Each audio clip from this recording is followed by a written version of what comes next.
Today's message from the backyard is lead from the seat you are in. Recently, I came across an article in Forbes magazine. It was an article about individuals who had taken action to do something around COVID-19.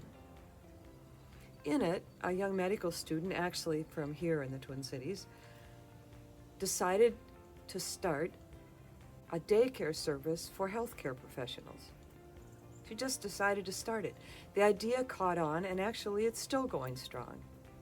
I bet you've read a number of stories like that, where individuals simply stepped in to take action to make something happen. But I have another example, and this one is an observation, and it will seem for a little bit to be unrelated. So bear with me for a minute.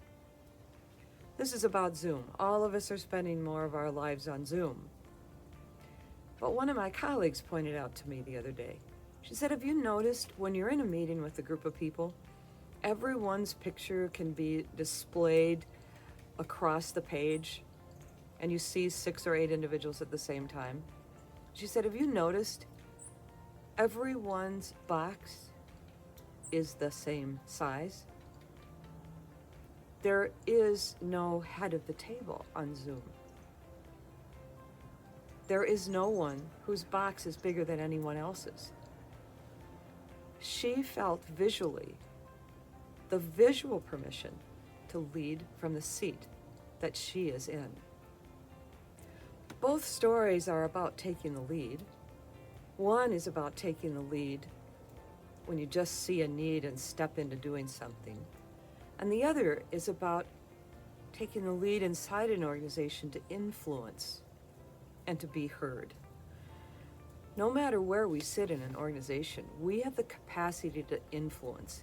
It's easy to think that leadership goes with a title or with a role or with a promotion. Well, it does. But influence, anyone can have influence. Think for a moment about who influences you. Is it always the person at the top of the organization or the person in charge? No, of course not. Influence is not tied to title or role. So how do you lead from the seat you are in? I have 3 observations for you. Number 1, stand up. 2, speak up. 3, act up. Let me be specific on each. First, stand up. Stand up simply means don't hide. Don't put yourself on mute. Don't be the person who has to be asked before they provide their opinion. Don't wait. Encourage yourself to stand up and to be there and to be part of what is going on.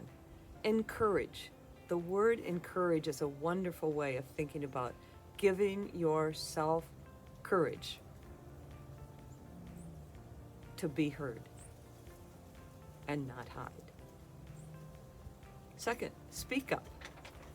Speak up doesn't necessarily imply you're going to criticize things that are going on. Speak up means make sure your voice is heard.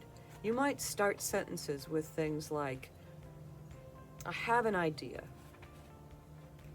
Here's some input that you might consider. Here's something that I believe we need to do. Here's an area in which I think our company could get better. Here's a way in which I think I can help. Those are all very strong ways in which to bring your own ideas forward and make sure they're heard. Finally, act up. Go try something, experiment. Don't wait to be asked. Offer your help to someone. Do something that you know is going to be needed.